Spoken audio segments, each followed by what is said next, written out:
Olá pessoal, meu nome é Christian, sejam muito bem-vindos ao NAB Talks, o seu podcast de carreira e liderança. Hoje temos a honra de falar com um ilustre convidado, vice-presidente de novos negócios e estratégia da Positivo Tecnologia, que teve uma carreira empolgante em funções de consultoria no Brasil e no exterior. Estamos ansiosos para aprender com suas valiosas experiências e percepções. Nesse episódio, vamos falar sobre esse tema, e o nosso convidado mais do que especial é o Eduardo Navarro, atual VP de Novos Negócios e Estratégia da Positivo Tecnologia. Antes de entrar no assunto de hoje, é bacana mencionar que esse programa é um oferecimento da NAB Capital Humano, consultoria especializada em recrutamento executivo e desenvolvimento de lideranças. Agora sim, seja muito bem-vindo, Eduardo. Muito obrigado. Primeiro, um prazer, estar aqui. Obrigado pelo convite. Espero que eu possa contribuir de alguma forma aí com as pessoas que estão assistindo, tanto no ponto de vista de carreira, quanto até na própria vida. Com certeza, Eduardo. Vai ser muito legal. Tua experiência profissional e de vida é fantástica. Tenho certeza que vai agregar valor para muitas pessoas. Bom, pessoal, o Eduardo ele tem 25 anos de experiência profissional no Brasil e no exterior, como consultor e executivo, nas áreas de finanças corporativas, estratégia e desenvolvimento de negócios. É a vice-presidente de novos negócios da Positivo Tecnologia, como eu já comentei. Anteriormente, ele criou e transformou 3 unidades de negócio e atuou principalmente em serviços profissionais, serviços financeiros, recursos naturais, manufatura, bens de consumo e varejo. Como consultor de gestão, atuou como co-líder da McKinsey & Company e como sócio-diretor regional da KPMG, consultoria no sul do Brasil, bem como fundou e liderou a prática brasileira da KPMG no Reino Unido. Tem uma vasta experiência com times de M&A e estratégia. Serviu em inúmeras empresas no Brasil e no exterior em tópicos como criação de valor, crescimento, novos negócios, internacionalização, captação de recursos e transformação. Como executivo, atuou no Lloyds Bank, MoneyGram, AXA no Reino Unido e nas áreas de finanças, desenvolvimento corporativo e estratégia, respectivamente construindo histórico comprovado de execução e geração incremental de fluxo de caixa para essas empresas. Eduardo possui mestrado em gestão pela Universidade de Bristol, pós-graduação em finanças pela FGV e graduação em administração de empresas pela FI Business School. Ufa, Eduardo, Nossa. Quase perdi o fôlego, cara. Que é isso? Vê como o tempo legal. Passa. Não dá nem pra gente contar que a gente é muito jovem, né? Não dá. Boa. Cara, me conta um pouco dessa carreira, assim, de forma resumida, claro. Poxa, na verdade, tudo começou, acho que, fazendo uma reflexão. Acho que todos, como fazem no início, pensando das coisas de fato, o que você quer fazer na vida. E no começo, talvez você não saiba muito. E aí, pra mim, o que me ajudou muito foi pensar as coisas que talvez eu não queria fazer na vida. E eu comecei por eliminatória. Até que chegou no momento que eu até para a própria faculdade, ingressei em administração para, obviamente, abrir quais eram as minhas opções. E logo em seguida comecei a trabalhar. E aí eu acabei descobrindo, o que era a parte de consultoria, bem no início da carreira. Mas consultoria, de novo, uma palavra super ampla, mas o que em consultoria, né? E comecei a notar que, enquanto eu iniciei a carreira, porque gostava muito da parte de negócios e uma inclinação grande para finanças de uma forma geral. E depois eu fui descobrir que dá para você obviamente tem que juntar essas duas coisas, né? Para você conseguir criar impacto e criar relevância. Quando você tem os dois, isso eu acho que é uma coisa muito diferente. E aí eu basicamente fui galgando os passos da minha carreira sempre de uma forma muito direcionada, né? Então se eu fosse resumir, acho que tudo isso que você chegou a comentar, né? Que há muito tempo que foi passando, eu acho que um primeiro bloco da minha carreira, quando eu penso, foi, era descobrir exatamente o que eu queria fazer e aí começar a direcionar mais para essa parte que foi de M&A. Para isso foi o primeiro passo que eu fiz, foi sair do Brasil, porque naquela época não tinha muito como trabalhar em M&A. De M&A acabou engatando mais na parte de estratégia. Eu fui entender que daí isso estava contido dentro de estratégia, né?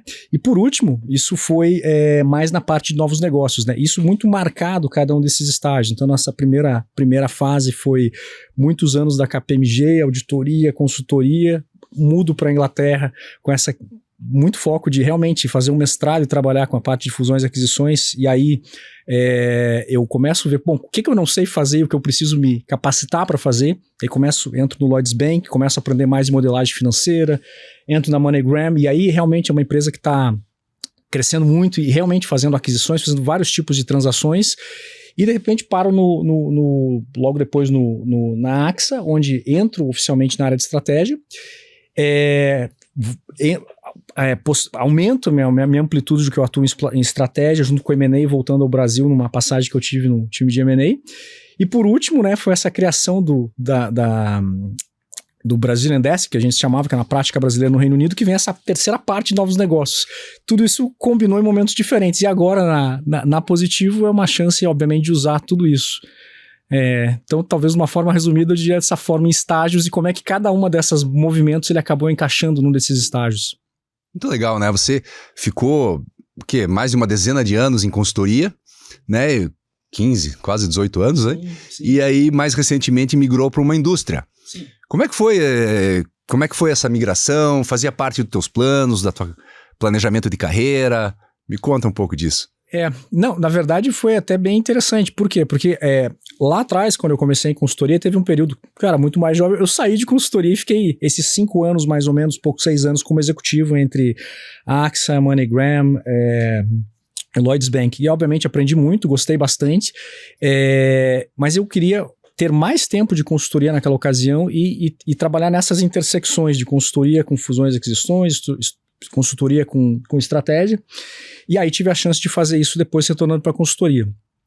Depois que eu, obviamente, tive muitos anos trabalhando, daí cheguei nesse ponto que eu falei, bom, eu consegui criar esses blocos todos, né, que foi dessas áreas de especialização, vários, assim, projetos diferentes, locais diferentes, países diferentes. E olhando no momento que eu tô, eu falei assim, bom, por que não juntar tudo isso e aplicar isso na prática como executivo? E uma das grandes motivações também era aplicar isso como executivo, porque lá na frente, né, talvez olhar uma parte até como conselheiro, olhar como algum outro, até como empreendedor, ou algo que seja, que eu ainda não fiz, mas que obviamente me possa capacitar a fazer isso. E agora me parece um momento bom de junção dessas peças. Bacana, cara. Conta um pouco mais do teu projeto atual, então. Como é que você está fazendo isso, aplicando todo esse conhecimento, experiência para a tua atual empresa? Claro. Bom, primeiro assim, a Positivo é uma empresa de capital aberto, né? Ela vem crescendo muito nos últimos anos, diversificou bastante. É uma empresa brasileira, eu acho que isso é uma outra coisa bem genuinamente brasileira, né? Isso é uma coisa interessante. A gente vê esse caso. E o dia a dia, basicamente, é o seguinte: nosso mantra é como criar mais valor para o negócio no dia a dia, né? E isso atuando na empresa de uma forma super ampla. Desde assim de olhar quais são os negócios atuais que de fato eu posso avançar ainda mais, ou que existe oportunidades na granularidade para crescer, aumentar a rentabilidade, assim como olhando negócios que são adjacentes aonde a gente atua. Tudo isso sempre combinado com uma questão de orgânica e inorganicamente, e o que obviamente não pode faltar em nenhum lugar é você ter uma execução impecável, porque no PowerPoint é bonito, você tem que sair do PowerPoint e vir pro dinheiro no bolso. Então o dia a dia ele é muito em volta desses parâmetros, e isso obviamente acaba sendo, vamos dizer assim, materializado na prática através de diversos times que apoiam os negócios. Então um time de M&A, um time de novos negócios, um escritório de transformação, outro time de agilidade. Então a gente acaba combinando esses times internos, trabalhando com as unidades de negócio para conseguir, obviamente, criar esse valor. Joia. E aí vocês estão, obviamente, teu papel lá passa por fazer uma avaliação de todos os negócios que vocês têm, mas também olhando sempre para o mercado com possibilidades de M&A. Sim, absolutamente. Não, assim, não só de M&A, né? Porque o M&A ele tende sempre a acreditar que é você comprar sempre alguém. Não necessariamente, né? Você pode comprar, você pode ir para uma parceria estratégica, você pode ir para uma parceria que seja uma joint venture, você pode ir para arranjos diferentes que entram dentro disso. Mas sim, e sempre obviamente é importante sempre pensar, bom, mas antes de ir partir para alguma coisa desse sentido, que é o melhor, eu fazer dentro de casa ou eu vou ter que ir com alguém, né? Uhum. Então são sempre reflexões que a gente acaba tendo no dia a dia. Legal. Bom, pessoal que é de Curitiba, eu acho que todo mundo conhece bem a história da Positivo Tecnologia. Ela realmente, você comentou no início, o negócio dela mudou bastante nos últimos anos, né? Lá atrás era uma venda de PCs e notebooks e hoje talvez isso nem represente praticamente nada do business. Conta um pouquinho dessa transformação, no que você participou, como é que está posicionada a Positivo hoje? Bom, a Positivo, eu diria assim, é uma empresa que ela vem, sem dúvida nenhuma, se transformando aí ao longo dos últimos anos, né? Principalmente depois da pandemia, ela quase que triplicou de tamanho, né? Dado, obviamente, os mercados que ela atuava e as demandas novas que surgiram nesses mercados. Mas, ao mesmo tempo, o que é interessante, quando você olha para a empresa hoje e para pensar um pouco nela assim, no futuro, né? Ela gradativamente ela vem sempre inovando. Né? Recentemente, posso falar isso porque é público, né? Publicamente anunciado, a gente decidiu entrar no setor de segurança e automação, né? Pouco tempo foi feito o anúncio, e logo em seguida partiu até para um movimento inorgânico, combinado já com o desenvolvimento de uma unidade de negócio. Então, isso é uma coisa bastante, né, inovadora, mas que assim, dentro do DNA da empresa, ele está lá já essa cultura a gente fala muito de intraempreendedorismo, né? E que isso é bacana porque você combina esse intraempreendedorismo, né, com a tua capacidade de execução e com o planejamento de, bom, quais são os lugares de fato que eu vou priorizar minha energia e meu tempo? Porque, em tese, esses são os lugares que deveriam te dar um maior retorno. Legal.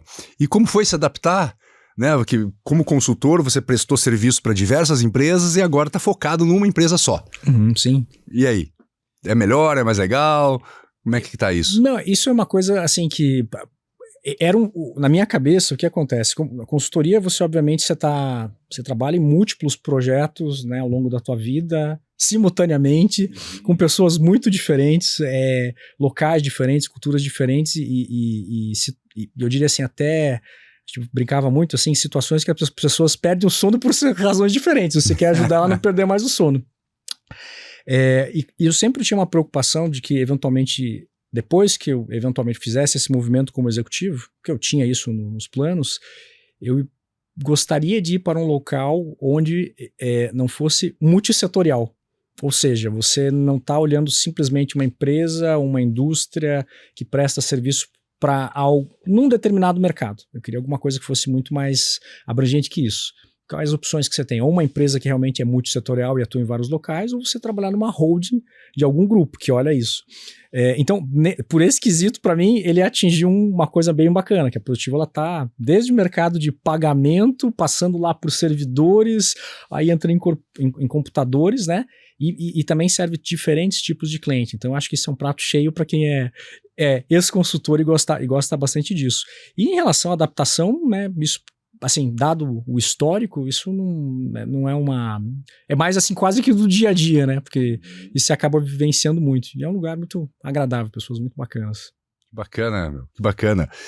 E família, com todas essas viagens, adaptação, mora nos Estados Unidos, morou em Curitiba. Você chegou a morar em São Paulo também? Eu cheguei a morar em Londres, nos Estados Unidos, cheguei a morar em Londres, na Inglaterra como um todo por 8 anos, né? Do primeiro ano foi em Bristol, quando a gente foi fazer um mestrado lá, e depois o restante foi em Londres e em São Paulo também. Então, assim, do período que eu fiquei fora de Curitiba foi mais ou menos 10 anos, próximo de 10 anos.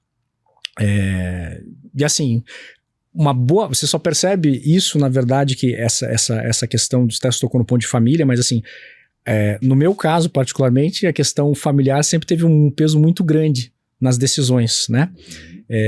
Eu, por exemplo, quando eu decidi ir para fora, né, eu tinha acabado de casar, eu e minha esposa decidimos ir estudar na Inglaterra, fazer um mestrado em comum acordo, mas por razões diferentes. Ela muito mais no sentido tinha um desejo de sempre morar fora, e eu tinha mais o sentido de falar, bom, eu queria pegar e trabalhar com fusões e aquisições que não tinha no Brasil. Chegamos num acordo, a Inglaterra era um país que fazia sentido para nós, porque combinava uma educação de ponta, obviamente, com um mercado de trabalho mais pujante da Europa, né? E eu sou meio suspeito para falar da Inglaterra, porque a Inglaterra realmente é um lugar fantástico, né, de trabalho. Essa foi uma decisão familiar. A outra decisão familiar também foi quando nós voltamos para o Brasil e depois quando nós decidimos retornar para a Inglaterra. E na última parte, quando voltamos para Curitiba. Então, sempre tem um movimento que ele está combinado com a questão profissional, pelo menos foi no meu caso. Bacana. E também acaba proporcionando para tua filha, né? Sim. Uma super experiência internacional, né? Sim, é verdade. É sempre muito válido, né? É verdade. Isso é sempre muito, muito bom, né? Porque assim, você tem um intangível de você ter a experiência internacional, na minha opinião. E que talvez você percebe sempre isso talvez depois de alguns anos, né? Talvez na hora você tá lá, é muito legal e tudo mais, mas depois quando você tá no dia a dia, tanto na tua vida pessoal quanto na profissional, né? E você fala, poxa, de alguma parte da tua cabeça, no teu subconsciente, você já vivenciou aquilo, você já viu aquilo. Você começa a traçar paralelos, não só para resolver ali um problema, mas até de como se comportar diante de determinadas situações. Então isso eu acho que é muito válido, e esse não tem tecnologia que resolva, isso você tem que passar pela experiência. Muito legal. Como é que você costurou a tua ida? Porque você já trabalhava na KPMG aqui, né?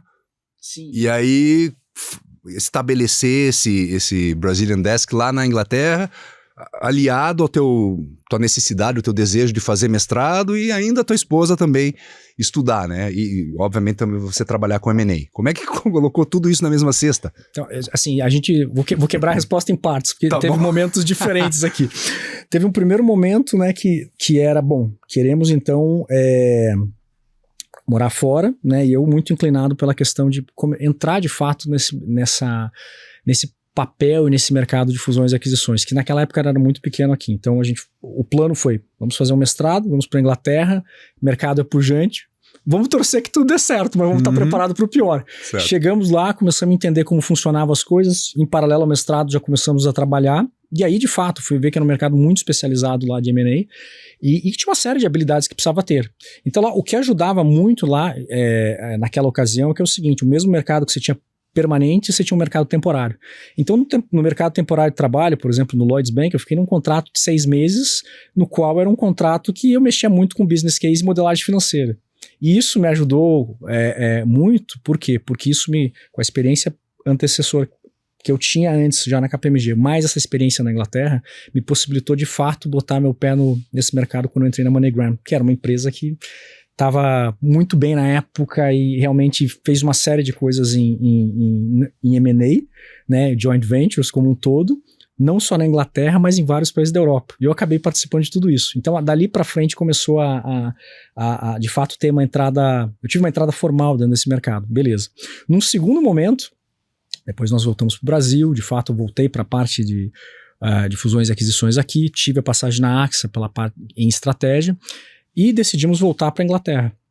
E quando eu voltei para a Inglaterra, foi num grupo da KPMG chamado Global Strategy Group. Era um grupo que fazia projetos de estratégia para empresas, para clientes, né, britânicos, ou seja. E foi exatamente naquele momento que estava a capa do The Economist com o Cristo voando, o Brasil decolando. bombando. E muita gente falava, o que você estava indo para a Inglaterra? Isso é contracíclico, né? E era uma decisão pessoal, que para mim era mais importante tá lá, até por causa de família, que eu acabava vendo minha família mais tempo aqui, passava tempo com a minha esposa lá, não tinha minha filha ainda, e profissional eu acho que eu combinei muito bem, mas eu olhava aquilo e falava assim, peraí, mas a gente tem que fazer uma coisa do Brasil aqui, eu tô vendo que a KPMG fez um negócio pra Índia, pra China, e aí foi que eu pensei, falei, bom, a gente tem que criar uma unidade de negócio na KPMG, na Inglaterra, que seja o que a gente chamou de Brazilian Desk, que era uma unidade para ajudar empresas brasileiras a internacionalizar as operações através do Reino Unido, para as britânicas a investir no Brasil. E de quebra ajudar as brasileiras que já estavam lá também. Então era, como chamava, era o cross-border, de um lado para o outro. E foi, acho que honestamente, talvez o movimento mais acertado que eu fiz na minha carreira quando eu olhei isso, porque mudou totalmente a dinâmica. Totalmente. Essa foi a parte que de fato eu entro, já tinha experiência em estratégia, em M&A como um todo. Isso aqui me dá uma experiência como novos negócios e responsável por um P&L, por criar um negócio do zero, e aí é uma coisa diferente, é muito legal. Virou a chavinha do consultor pro gestor, né? Porque tocar a unidade de negócio como um todo, né? Exatamente, só que dentro de uma empresa de consultoria. E aí, obviamente, esse negócio, como eu paro e penso assim, ele se transformou num ativo para a empresa. Num ativo em que sentido? Que é um ativo gerador de caixa que continua na empresa. Então, independente de você sair ou não, né? E isso, obviamente, aí foram abrindo outras portas, né? Para eu voltar para o Brasil e para Curitiba, que eu achava que era uma coisa muito improvável, né? Na época... Mas eu tive o convite para voltar para Curitiba e liderar todo o desenvolvimento daí da consultoria da KPMG daí na região sul, porque teve essa experiência, a gente acabamos voltando, né? Aí passei mais 3 anos aqui, com o que já tinha sido aplicado lá no Brazilian Desk. Foi aplicar muitas coisas aqui, customizar, e com isso a empresa, na verdade, teve um crescimento extremamente grande em 3 anos. Nesse período ali, do final de 3 anos, um pouco por 3 anos e meio, eu tive uma conversa com a McKinsey me procurou, e foi bem interessante, porque eu nunca cruzava a McKinsey, né? E aí comecei a entender, falei, pô, interessante, vamos conversar e de repente posso ter um problema bom no final. E no final acabei decidindo mudar para a McKinsey, para continuar baseado aqui na região sul, né, mais uma unidade de negócio, trabalhar como co-líder para desenvolver isso para um próximo patamar. E aí que a gente acabou chegando a positivo, depois de 4 anos, né? Então uma coisa acaba puxando a outra, né? Às vezes a gente pensa que faz uma coisa que é em vão e, na verdade, se você souber aproveitar, tudo está interligado. Muito bacana. Conta um case para nós, cara, de empresa que você ajudou a levar para Inglaterra ou vice-versa, que foi um case de sucesso. Poxa, agora você me pegou, né, por causa de nomes aqui que não sempre é complicado, citar, mas obviamente não posso citar nomes, mas eu tenho um caso que foi bem bacana, assim, na época que eu estava na Inglaterra, a minha premissa inicial que eu imaginava quando criei essa unidade de negócio isso aqui, né, cria uma unidade de negócio, você tem investimentos entre países, eu vou aumentar ainda mais a minha experiência dentro desse universo, né, que era estratégia e a parte de fusões e aquisições. Para minha surpresa, o que acontecia? Não era, porque isso é uma parte. Obviamente, quando você está atendendo lá um cliente, ele tem N problemas. Teve um caso dois casos interessantes. Teve um caso, por exemplo, que era uma empresa britânica que ela havia comprado, era uma empresa de serviços no Brasil e ela comprou, mas não tinha estruturado nada, então ela não conseguia levar o dinheiro para fora. E era um dos primeiros projetos que foi uma parte de estruturação tributária, de holding, da parte até da própria empresa, de funcionários, porque ela tinha que manter as pessoas aqui operacionalizando, né? Muitas pessoas saíram que eles não tinham pensado. Então, e aí eu comecei a ver que essa parte, quando você está ajudando as empresas, você tem que botar um chapéu que assim, o que tira o sono dessas empresas, né? Então, pode ser qualquer assunto. Esse foi um caso. Teve um outro que eu achei muito bacana também, que era uma empresa britânica, que ela estava crescendo muito, mas ela chegou no teto de crescimento dela na Inglaterra. E ela passou a olhar e falou o seguinte, qual é que são os países ou regiões no mundo que eu deveria estar crescendo? Então ela a gente começou a ajudar eles a fazer uma estratégia de crescimento, né? Ou seja, você tem várias opções de que você vai fazer. E aí uma destas opções acabaram sendo alguns países emergentes. Na continuidade, a gente começou a ajudar eles a entrarem num desses países. Um desses países aqui foi o Brasil. E aí, como você entra, como você faz, você entra sozinho, você compra alguém. No final, essa já é uma transação muito antiga, um projeto antigo que foi a compra lá da Erba, lá que fazia os sucos Maguari, pela Britvic. Então, tudo isso começou lá atrás obviamente, com um pensamento de como é que eu cresço no mundo? Não é que eu preciso crescer no Brasil. O Brasil, por acaso, foi uma das opções. Aí se eu podia falar, agora eu lembrei, porque esse foi publicamente aberto, então tudo bem. Legal. Cara, e nessa experiência de consultoria, você também trabalhou para o setor público, né?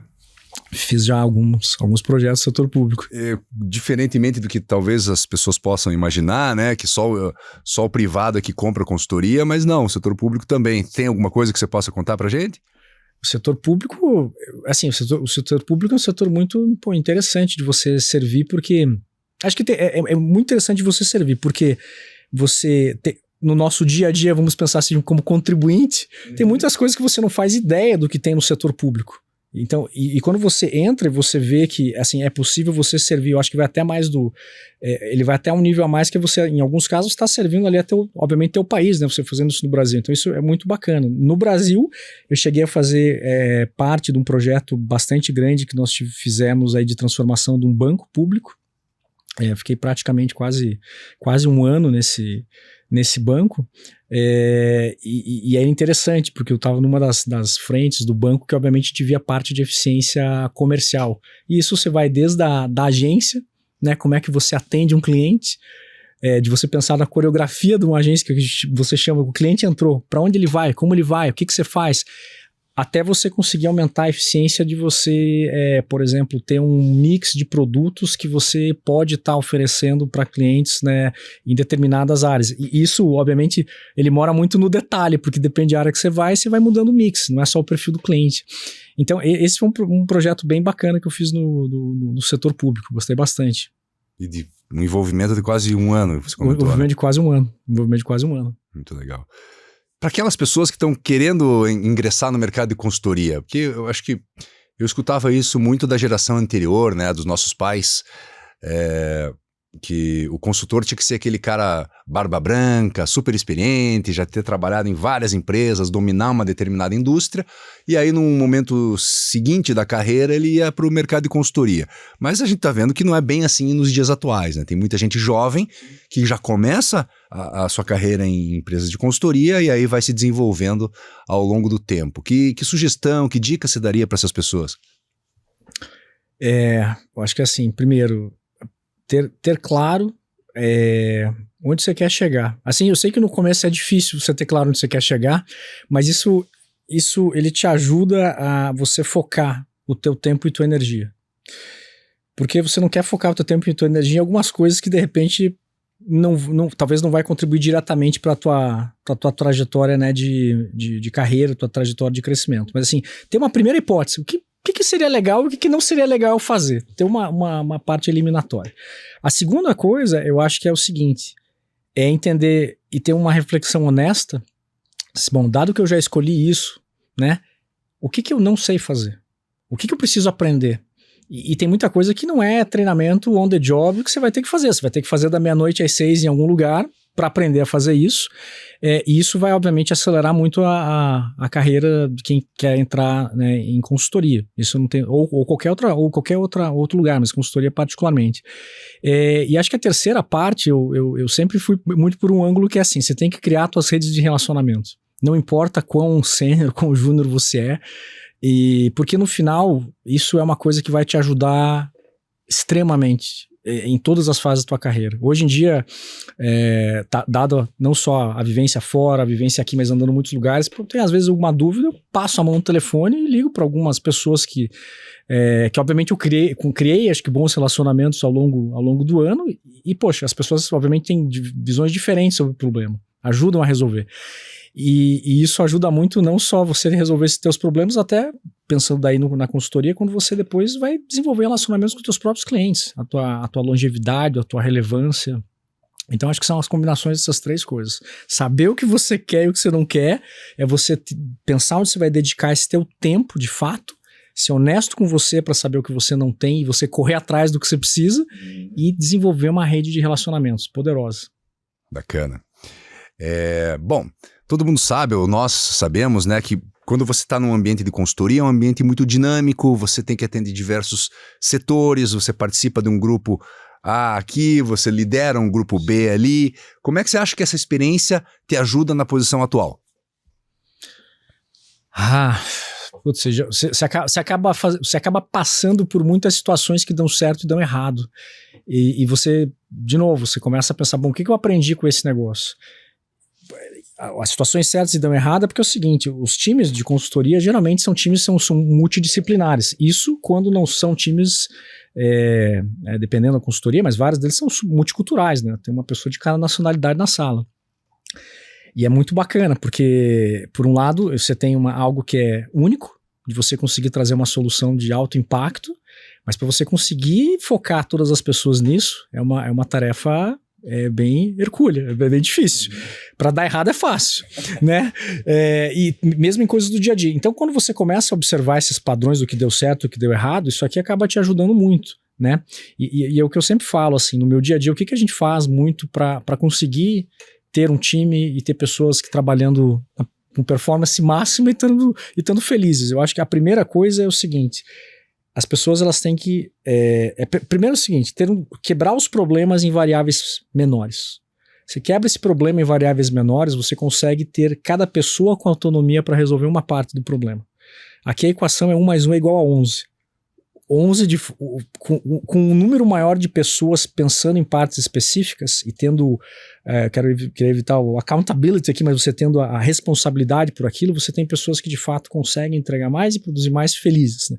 A outra coisa é você conseguir que as pessoas, e ter uma mentalidade no teu time que, independente do tempo que a pessoa tem de experiência, ela deveria e ela tem a obrigação de desafiar a todos no time. Todos têm que se desafiar. Então, assim, você acabou de entrar por exemplo, estagiário no time. Esse estagiário que entrou, ele tem que me desafiar. Não interessa que eu tenho os cabelos brancos já. Porque é o único jeito dele aprender e eu aprender. E é o único jeito da gente produzir uma coisa melhor em conjunto. E às vezes o que é interessante é que o produto final que você tem, ele não tem a tua cara, ele tem a tua contribuição. E aí você passa a não ter ego por causa disso. Né? As primeiras vezes quando você começa a fazer isso, você fala, pô, mas esse negócio aqui não tem minha cara, eu botei... Não tem, mas esse aqui é o melhor de todo mundo que somou 11, não é o 2. Então, é uma coisa difícil, mas a hora que você engrena e você tem um time que entende isso, que faz isso e gosta de fazer isso, eu acho que é imbatível. Muito legal essa história, cara, que faz até um gancho para tuas posições executivas, como hoje, né? Você lidera um grupo de pessoas e, obviamente, toda essa habilidade de gestão, de extrair o melhor de cada colaborador, de ser contestado, mesmo que o cara seja mais júnior, tudo isso traz muito valor para o que você faz hoje em dia e para o teu time, certamente. Sim. Não, sem dúvida. E assim, você tem que ser muito honesto, muito aberto. Eu acho que, mas isso é um exercício. Eu acho que, assim, obviamente... Talvez algumas pessoas vão vir e falar, pô, o cara tá maluco, né? Assim, é um exercício que você faz, obviamente tem momentos que, assim, até refletindo aqui, a primeira vez que eu acho que eu de fato me deparei com essa parte de você entregar alguma coisa que você vê que não é a tua cara, mas você contribui, você fala, pô, peraí, mas eu coloquei meu nome lá. Pois é, mas assim, você colocou teu nome lá, mas isso aqui é uma contribuição de todo mundo. E à medida que você faz isso, de fato é uma diferença. Mas a mudança que tem de mentalidade e você vê de performance é brutal. Brutal. E quem entende e abraça essa mudança se sente muito mais satisfeito, né? Porque dentro disso você começa a combinar com as pessoas, elas têm a parte que, vamos dizer assim, do trabalho que elas obviamente têm o job description, tem o papel dela, mas sempre dá para você colocar isso com as coisas que ela tem preferência em fazer, e quando você tem a possibilidade de quebrar um problema em inúmeras variáveis, que vão te ajudar a resolver um problema da corporação, da instituição, você consegue ter as pessoas engajadas no que elas querem, felizes, todo mundo se desafiando, sem problema nenhum, e uma coisa que é um impacto gigantesco. Bacana. Bom, hoje você tem lá, né, a tua responsabilidade, uma área de novos negócios, numa grande empresa, uma empresa listada, obviamente com todos os processos tradicionais de uma empresa. Mas a gente também conhece aqueles empreendedores que avaliam novos negócios de uma maneira muito mais rudimentar. Como é que você, para o nosso público, para entender, quais são as diferenças entre o cara que faz aquilo de uma maneira muito mais simplista, né, e muito mais, vamos dizer assim, no feeling, do que de uma maneira muito mais sistematizada, como o que vocês devem fazer? Como é que você avalia esses novos negócios, né? Não, eu assim, ao longo da minha carreira, eu sempre trabalhei muito com empresas familiares. Eu gosto de empresas familiares, eu gosto de trabalhar em empresas familiares. Eu acho muito bacana o ambiente e acho bacana, obviamente, o espírito. Obviamente, em várias das empresas familiares, a característica é que você vai ter um alto grau de empreendedorismo, execução, menos de planejamento natural, porque você, às vezes, cresceu tão rápido, às vezes você teve uma oportunidade e abraçou várias delas, assim, de uma forma tão fortemente que não queria perdê-las. Mas o que eu diria é o seguinte, o que é importante quando você vai olhar, acho que um mercado, independente de qual até a empresa, mas a primeira coisa é o seguinte, é entender, antes de olhar o mercado, é assim, onde eu quero chegar com a minha empresa? Qual é a minha aspiração? E isso não tem uma resposta certa. Não, cada empresa tem sua resposta. Por exemplo, você pode ter uma empresa familiar que fala, o dono, eu quero tanto de dividendos. Cada sócio. Então, por isso que é importante, porque isso aqui você tem que chegar num consenso de empresa, ou minimamente num consenso que é, ou seja, eu quero ter uma empresa que é muito grande, eu quero ter uma empresa que é muito rentável, eu quero, de repente, materializar isso aqui, né? Uma empresa que vale mais hoje, que vale mais daqui a 5 anos do que ela vale hoje. Cada uma dessas aspirações, elas vão te levar para caminhos diferentes. Então, e quando você faz um projeto de estratégia numa consultoria ou que você faz estratégia numa empresa, você sempre volta para essa pergunta inicial, que é, onde eu quero? Qual é a minha aspiração? Uma hora que você tem isso definido, você fala, bom, tudo bem. Então, já que eu sei onde eu quero chegar, por exemplo, ter tanto de dividendos no meu bolso daqui a, sei lá, 5 anos, eu aumento em tantas vezes. Tá bom. Aí você sabe suas condições de contorno do que não dá para você fazer. Então eu não vou comprar ninguém fora, eu vou ficar restrito ao meu estado. Tá bom, tá definido. Aí eu falo o seguinte, olha, onde que eu vou... bom, qual é a minha situação atual quando eu vejo uma empresa hoje? Onde é que eu sou bom? Onde é que eu não sou, né? E onde é que eu vou atuar? Que mercado que eu tenho que atuar para fazer isso? Essa é uma outra reflexão importante. Porque o mercado, de novo...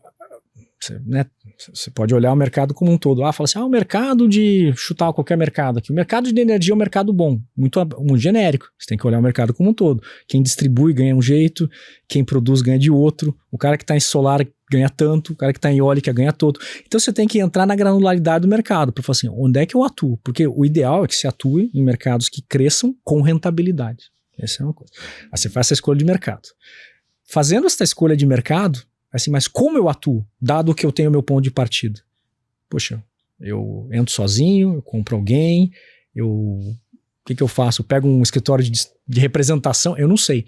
Você tendo essa sequência, ela te ajuda a saber que você vai aumentar as chances de criar valor para o teu negócio. Porque simplesmente falar, vou fazer isso, vou fazer aquilo, né? Não necessariamente você vai chegar nisso. Parece muito longo, muito processual, né? Muito burocrático, mas não é. Isso aqui é um raciocínio lógico e sequencial, né? Que qualquer empresa, de fato, ela pode colocar em prática. E muitas vezes, né? O que acontece? Talvez a melhor decisão é você não tomar a decisão, é você não tomar a decisão de não seguir em frente, né? Isso também é porque às vezes você entra num negócio que vai te consumir dinheiro, vai te consumir tempo e não vai te levar, pode inclusive quebrar a tua empresa. Então essas reflexões aqui, passo a passo, ajudam muito quando você está querendo entrar num novo negócio. Eu digo assim, eu tenho muitos casos que eu falo assim, eu mergulho de negócios que eu falei pra gente entrar e negócios que eu falei pra gente não entrar. Tão importante quanto. Claro, porque afinal de contas os recursos são limitados, né? Recursos. O tempo, dinheiro, tudo é limitado. Você tem que saber escolher, né, em que aposta vai fazer. Sim, você tem que escolher suas brigas. Muito legal. Cara, que segmentos, considerando o futuro, 5, 10 anos, essa transformação, né, cada vez mais intensa no mercado, que segmentos você enxerga com, assim, bons olhos? O que você acha que vai frutificar aí nesse futuro? Falando de Brasil. Falando de Brasil como um todo. Bom, vamos lá. Assim, isso é achismo, né? Vou te falar qualquer achismo, né? Na época da Inglaterra, eu, entre aspas, eu tinha que ser um especialista brasileiro para as empresas britânicas. Então eu tive que estudar bastante o Brasil. Uma coisa que nunca saiu da minha cabeça é o seguinte, que o Brasil, ele, infelizmente, em poucos períodos, ele chegou a investir o percentual correto do PIB em infraestrutura.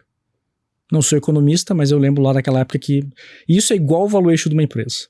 Se você tem uma empresa que é de capital intensivo e você não faz o investimento no que você precisa no teu ativo fixo, no teu ativo imobilizado, no teu capex, vai chegar um momento que a empresa não vai crescer tanto quanto ela pode. Infelizmente, eu acho que o Brasil é esse caso, porque ou seja, ele cresce em várias partes, mas ele não cresce como um todo. É uma crença que eu tenho. As pessoas gostam ou não, mas é uma crença. Então eu acho que o país ele sempre vai ser um país de altos e baixos, como a gente tem, né? Não acho que vai virar uma China, não acho que vai virar uma Índia, que nem se projeta passar, não acho que vai ter uma estrutura dos Estados Unidos e Inglaterra, tá? Mas eu acho que sempre por ter uma assimetria de informações do Brasil, ou seja, todo mundo não tem acesso às mesmas informações e não, tem muita coisa que não necessariamente ela é aberta e clara, sempre vai ser uma jabuticaba. Ou seja, a oportunidade de ganhar dinheiro no Brasil está em saber como o Brasil funciona em determinadas coisas e você conseguir explorar ao máximo daquilo. Tem setores, quando você olha private equities, que eles pegam teses de consolidação e distribuição. Distribuição tem muito pouco, se você olhar, né, de tecnologia de ponta. Mas vão lá, consolidam distribuidores. É uma tese. Pode-se pegar vários distribuidores e fazer algo melhor. A outra tese que tem é, por exemplo, você começa a olhar as corretoras de seguros. Está se consolidando. O Brasil ele é um mercado muito... ele não é tão avançado como, né, Japão, como a própria Inglaterra em seguros. Então, existem oportunidades para isso também. Mas, de novo, para mim, o diabo está no detalhe aqui, que é quando você fala do setor, e você vai e desce, puxa, aqui tem uma oportunidade no setor. Né? Então eu acho que todo setor que a gente olhar, a gente vai achar oportunidade, independente dessa minha crença talvez mais de longo prazo. Onde a gente olha tem oportunidade de fazer melhor, na minha opinião. Na verdade, acho que esse cenário todo cria mais oportunidades até do que numa economia muito mais tradicional, madura e sólida, vamos dizer assim. Sim. Eu sempre lembrava, né? Quando você fala com alguém de fora, o cara, eu moro na Suíça. Muita gente primeiro pensa, pô, que legal. Não, pô, que chato, mas é tudo igual, você já sabe como vai ser tudo daqui funciona a bem. 50 anos, funciona tudo bem, não tem nem estresse, né?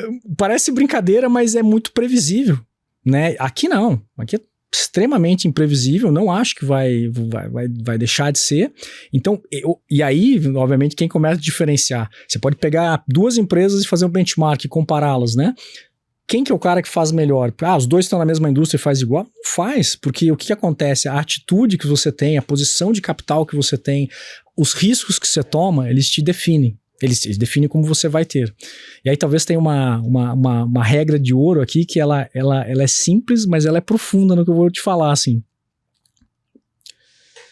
A criação de valor de um negócio, ela está intrinsecamente associado com o lugar onde você atua, o mercado que você escolheu.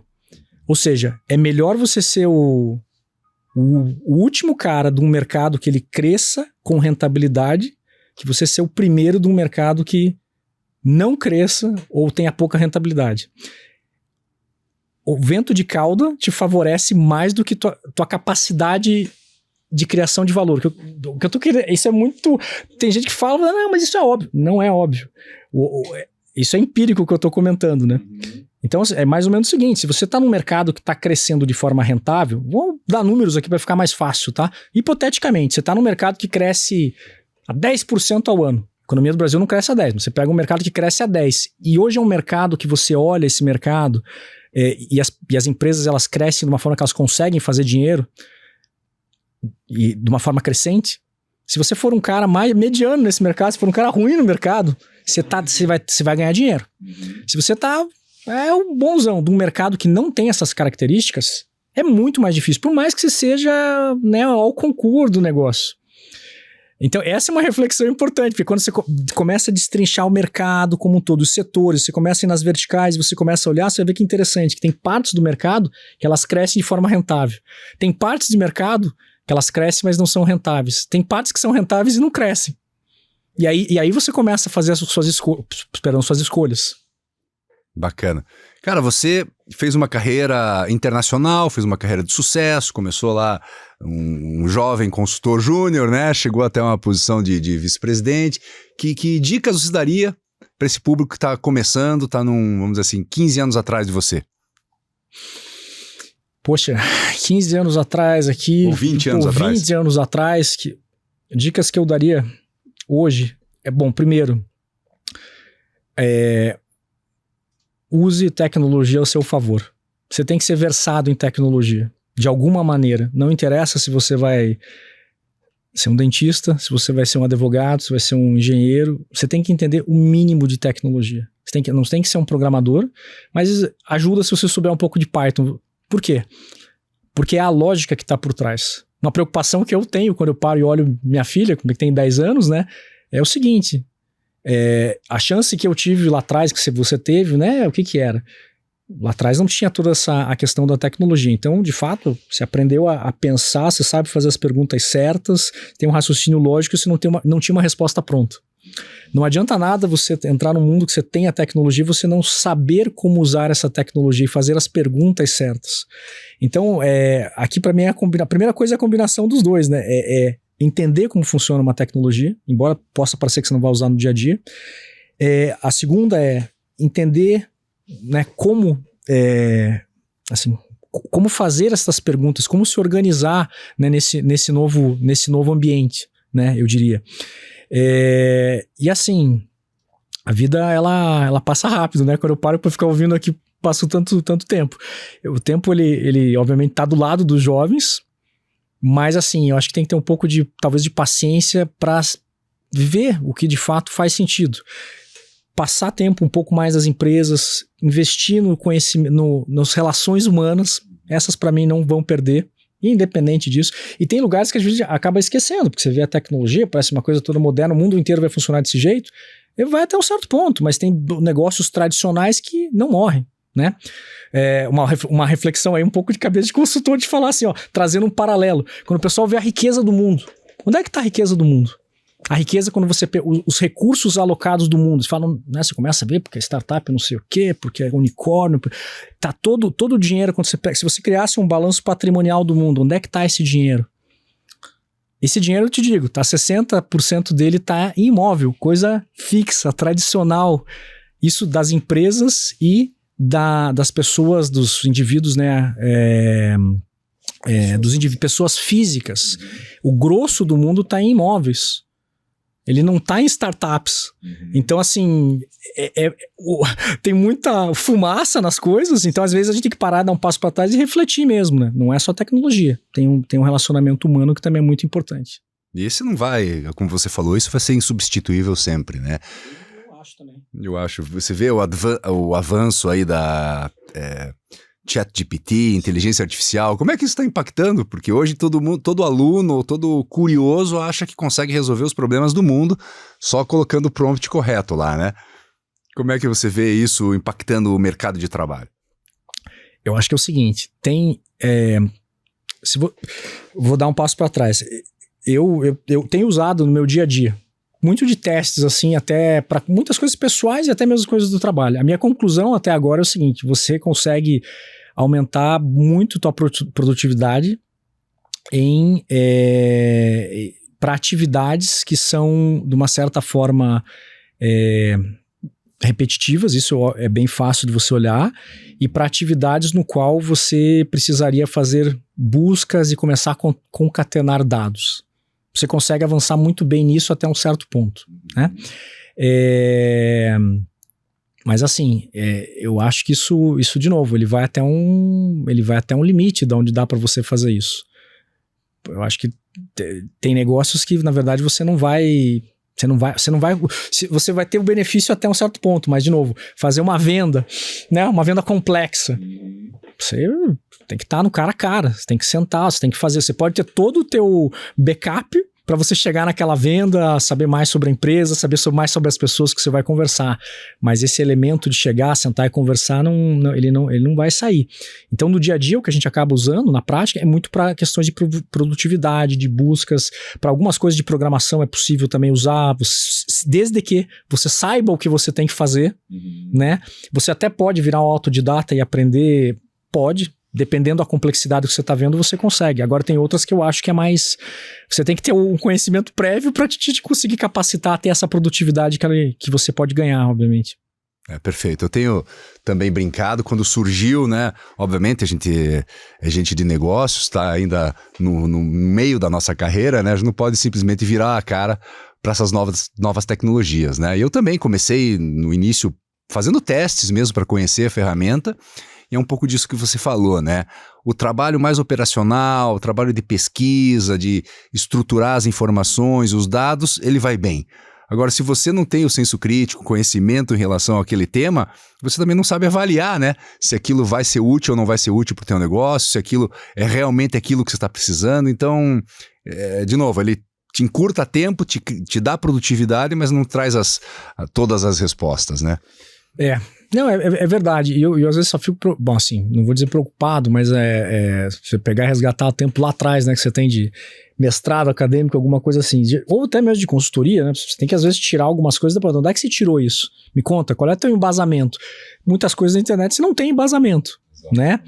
Talvez para uma resposta rápida para alguma coisa, ok, mas a hora que você tem que colocar ali o teu CPF, que você coloca teu nome, que você tem que tomar um risco, né, quando você chega numa situação dessa, obviamente você não vai usar só essa inteligência. Por isso que eu digo que é muito mais na brincadeira aqui, mas que eu acho que pode ser uma boa ferramenta complementar. Bacana, Eduardo. Quero te agradecer.